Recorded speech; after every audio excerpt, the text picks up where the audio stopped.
Hello, this is Andrew Mount for GG ahead of Royal Ascot on Friday the 19th of June. I hope you're having a good Ascot week and you've found a few winners. And I'm going to run you through my selections for the Placepot and Jackpot for Friday's card. Now we start with a new race, the 115, a 5 furlong handicap.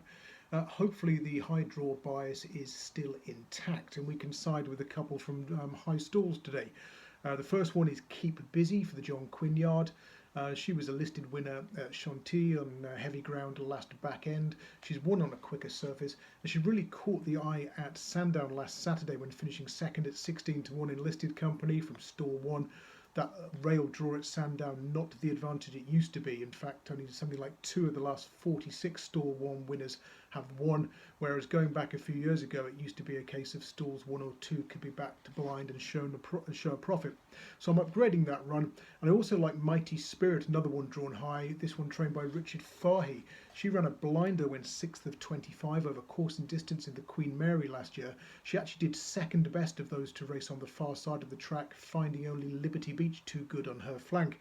Liberty Beach was rated 105 before finishing placed in the King's Stand Stakes, a Group 1 event on Tuesday, and Mighty Spirit off only 90 here could be well handicapped on her first run in handicap company. Moving on to the 150. This one is a race I'm quite interested in. I've bet 2 horses here. Mahal number 7 and Undertake number 11. Now Undertake won well on debut at Lingfield on the all-weather, living up to her name because she ducked down to the inside rail where I thought the surface was deeper and still managed to win. Now Mahal is more interesting and a bigger price, 25-1 in a place, and she was a massive eye-catcher first time out at Newmarket, poorly drawn in stall 1 of 12. She's also come from off the pace on a pace favouring track, and she's raced well away from the favoured standside rail but managed to finish 4th in that contest, a form that's already been franked. So Undertake and Mahal in the 150. Moving on to the 225, my banker of the week in the shape of Eye of Heaven, another one who caught the eye on debut at Newmarket. Now he was the even money favourite that day, but he had a poor draw in stall 3, and on a track that was massively favouring high drawn prominent races, he couldn't get on the rail. Get It from one of the highest draws made the running and looked like he might hold on, but Dettori, despite racing keenly in the early stages, has managed to get Eye of Heaven on an even keel and won by 3/4 of a length, a margin that would have been a lot greater had he had a rail draw. He's also eased him down in the last few strides, and I think he's value for much more than the winning margin. So Tactical franked that form, the 3rd in that race when winning at Royal Ascot on Wednesday. So it looks absolutely rock solid, and although he's only about 7-4 now, I think number 4 Eye of Heaven is one to bank on in your Placepot and Jackpot permutations. Moving on to the 3 o'clock, the Hardwicke. This is tricky, although there's a couple I want to take on. Elocam, number 7, the 9-4 favourite, because he's stepping up in trip to 1.5 miles for the first time. And Anthony Van Dyke, one I'm more interested in opposing because he's 0 from 6 since winning the Derby. Now, there's several with chances.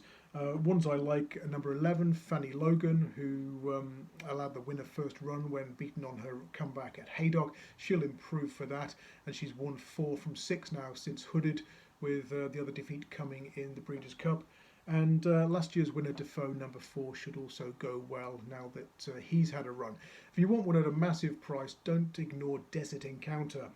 Number 5 for the Simcock yard, 66-1 in a place, but when he runs below group company in Europe, below Group 1 level I should say in Europe, he's rarely out of the first 3, winning 8 times from 15 starts. So a couple of quid each way wouldn't go amiss on that one. Moving on to the 335, the Commonwealth Cup. This is a very weak renewal, and some of these look to be running here as an afterthought, like Lope Fernandez, who was 3rd in the Irish 2,000 guineas last Friday.